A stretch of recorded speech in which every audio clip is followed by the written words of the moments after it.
Hello, welcome back to the World of Poetry. I'm Ratasit Nansha. I'm a host today.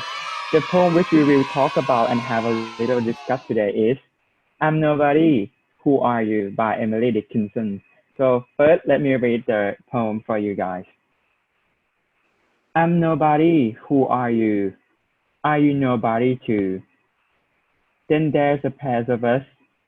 Don't tell, they advertise, How daily to be somebody, how public like a folk, to tell one's name the least long June, to an admiring vogue. So after I finish the poem, there are some points I want to add on. Obviously, we can see that there are only two stanzas, 8 lines in length, and this poem has no regular meter to create a steady rhythm. Each line is a special case due to the way Emily Dickinson framed the syntax with her use of dashes, which means the punctuation plays a role. Do you guys have any opinions on this poem? Me? I think her work still contains lots of dashes and unorthodox pronunciation and, exquisite use of words.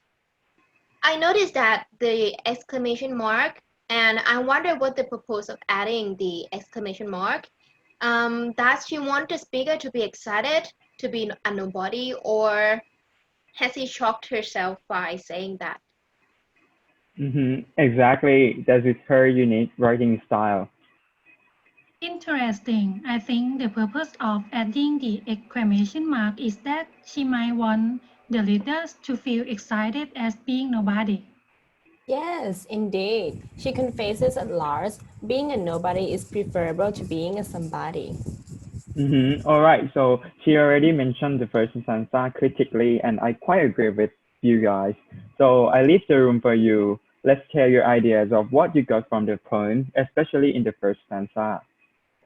Yeah, I would say the first line contains a declaration. The speaker boldly claiming that she is a nobody, a nonentity, which is a paradox in itself, right? How can nobody end up in a poem on show for all to see, right? Yeah, let me add into that. The nobody is a decent thing to be private and selfless. Yeah. So I think Emily is just such a brilliant poet. The way she chooses the word nobody and somebody introduce themselves just like someone would in real life by saying their names, except the speaker call themselves nobody. Interesting, right? Yeah, it's terrific. That's exactly how I feel. What about in the line, how dreary to be somebody? I think Emily Dickinson chose to contrast the nobodies of the first stanza with the somebody, a frog in the second, and use the adjective theory to describe what it is to be a somebody. What makes this poem so powerful is the fact that it resonates with the modern audience today. The culture of celebrity dominates the popular place and media. Cultivating the right public persona is everything. The pressure to be somebody, a perfect social being, is enormous.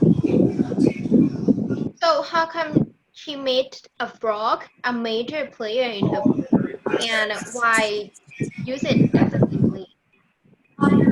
Could it be that the poet associated them with a public verbal display of name calling?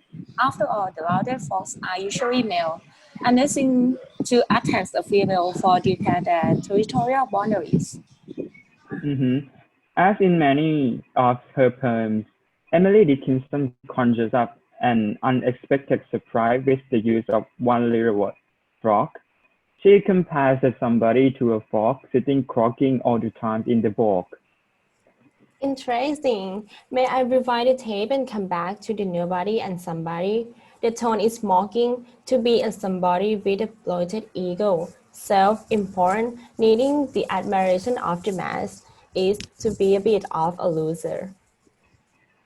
Right. Ironically, this nobody of the first stanza, in partnership with the reader, is kind of like poking fun at the false pretense of those who parade their egos in open view, those who seek fame in a name. In some respects, this poem reflects nothing but the naive thoughts of an introvert child locked up in an adult persona, having to come to terms with the outside world where the extrovert live. All right, so okay. To sum up, being a nobody is to shun the 15 minutes of fame, to be wary of the negative influence of public opinion, and to remain humble and not to rely on the masses for self-worth. So that's it all for today. Hope you guys enjoy. And before that, don't forget to subscribe and like. Should you have any comment it down below. See you next week. Bye bye. Bye.